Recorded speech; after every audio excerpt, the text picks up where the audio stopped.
ছিলেন আশাজি।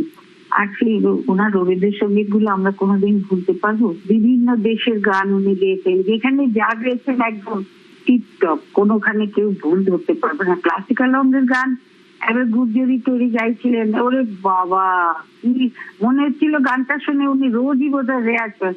আমার সঙ্গে অনেক ধরনের কথা অনেকবার হয়েছে, কিছু বলার নেই। যেন আমরা জানি 92 ইয়ার্স ওল্ড হয়েছিলেন উনি, কিন্তু তবুও মনটা মানতে চায় না। অত সহজে কি মানে বলতো? উনি যেখানেই থাকুন, সুরলোকে থাকুন, এইটুকু বলবো।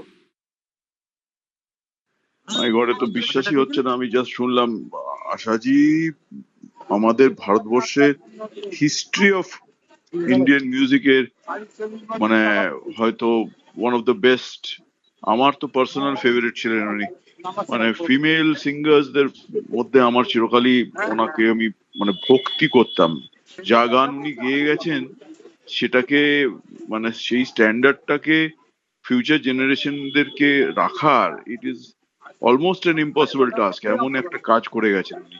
এটা একটা সম্পূর্ণ যুগের শেষ হলো। মানে যে কাজটা রেখে গেলেন সেটা একেবারে ইউনিক। মানে ইট ইজ রিয়েলি আনপ্যারালেলড কাজ। আমি ওনাকে ব্যক্তিগতভাবে চিনতাম, কারণ আমার ছবিতে, পরিচালনার ছবিতে উনি গান গাইতে এসেছিলেন। ওটা আমার কাছে একটা স্বপ্নের মতন। ওই স্বপ্নের দিনগুলো মনে করছি। ওনার প্রতিটি গান, সেটা বাংলায় বলি, হিন্দিতে বলি, সেটা এখনও আমরা গাই। এবং ওনার একটা প্যাটার্ন ছিল, তারা অভিনয়ের থেকে শুরু করেছেন, সেখান থেকে শেষে একেবারে আজকের প্রজন্ম গান গেয়ে